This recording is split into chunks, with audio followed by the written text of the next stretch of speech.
చంద్రబాబు గారు వెంటనే అమలు చేయాలని డిమాండ్ చేస్తున్నాం. ఈరోజు కొత్తగా నిన్న చంద్రబాబు గారు ఇచ్చిన జియో ప్రకారము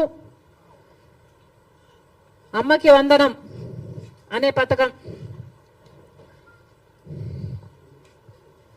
అమ్మకి వందనం అనే పథకంలో చంద్రబాబు గారు వాగ్దానం చేసినప్పుడు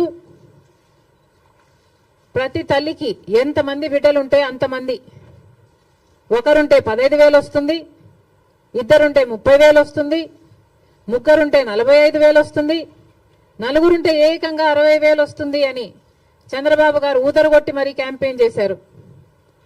మరి ఈ స్కీమ్కు విధి విధానాలు ఎలా ఉంటాయి? చంద్రబాబు గారు నిన్న విడుదల చేసిన జీవోలో అయితే ప్రతి తల్లికి అని రాశారు. అంటే ఈ పథకం ప్రతి తల్లికి 15,000నా లేకపోతే ప్రతి బిడ్డకు 15,000నా? చాలా కన్ఫ్యూజింగ్ గా ఉంది.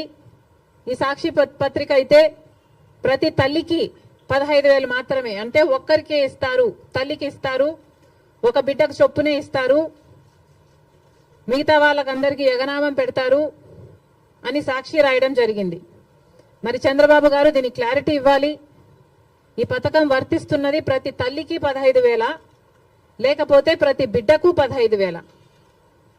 చంద్రబాబు గారు వాగ్దానం చేసినట్టు ప్రతి బిడ్డకు 15,000 ఇవ్వాలని, ఆ లెక్కన నలుగురు బిడ్డలుంటే 60,000 ఇవ్వాలని మేము డిమాండ్ చేస్తున్నాం. ఇంకో మారు సాక్షిని నడుపుతున్న జగన్మోహన్ రెడ్డి గారు కూడా సమాధానం చెప్పాలి. ఇలాగే జగన్మోహన్ రెడ్డి గారు కూడా అమ్మఒడి అనే పథకం, ఆయన ముఖ్యమంత్రి కాకముందు అమ్మఒడి పథకం కింద మేము ప్రతి బిడ్డకు 15,000 ఇస్తాము అని ఆ రోజు వాగ్దానం చేశారు.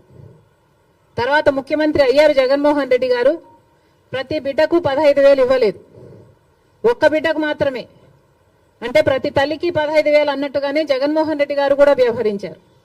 మరి జగన్మోహన్ రెడ్డి గారికి ఆ వాగ్దానం గుర్తులేదేమో ఈరోజు చంద్రబాబు గారు గురించి రాస్తున్నారు. జగన్మోహన్ రెడ్డి గారు కూడా ఇదే వాగ్దానాన్ని ఇచ్చి మాట తప్పడం జరిగింది. తల్లికి 15,000 అని అనకుండా ఆ రోజు బిడ్డకు ఎంతమంది బిడ్డలుంటే అంతమంది బిడ్డలకు 15,000 ఇస్తాము అని తాను చెప్పడమే కాదు, జగన్మోహన్ రెడ్డి గారి తరఫున క్యాంపెయిన్ చేసిన నాతో కూడా అదే వాగ్దానమే చెప్పించారు. ఆ రోజుల్లో నేను కూడా జగన్మోహన్ రెడ్డి గారు ఈ పథకాన్ని అమలు చేస్తారు అని నమ్మి బాయ్ బాయ్ బాబు క్యాంపెయిన్లో నేను కూడా ప్రచారం చేయడం జరిగింది. కానీ జగన్మోహన్ రెడ్డి గారు ముఖ్యమంత్రి అయిన తర్వాత అమ్మఒడి పథకం కింద కేవలం ఒక బిడ్డకు మాత్రమే ఇవ్వడం జరిగింది. జగన్మోహన్ రెడ్డి గారు ఒక బిడ్డకే ఇచ్చారు, ఇప్పుడు చంద్రబాబు గారు కూడా ఒక బిడ్డకే ఇస్తారు అని అర్థం వచ్చేటట్టుగా నిన్న జీవోలో ప్రతి తల్లికి 15,000 అని రాయటం జరిగింది. కాబట్టి చంద్రబాబు గారు దీని మీద క్లారిటీ ఇవ్వాల్సిన అవసరం ఉంది అని కాంగ్రెస్ పార్టీ డిమాండ్ చేయడమే కాకుండా ప్రతి బిడ్డకు మీరు వాగ్దానం చేసినట్టు సూపర్ 6లో ఉన్న ప్రతి వాగ్దానము నిలబెట్టుకోవాలని కాంగ్రెస్ పార్టీ చంద్రబాబు గారిని, కూటమిని డిమాండ్ చేస్తున్నాం. ఇక ఇటీవల క్రియేట్ చేస్తున్న కన్ఫ్యూషన్, విశాఖపట్నం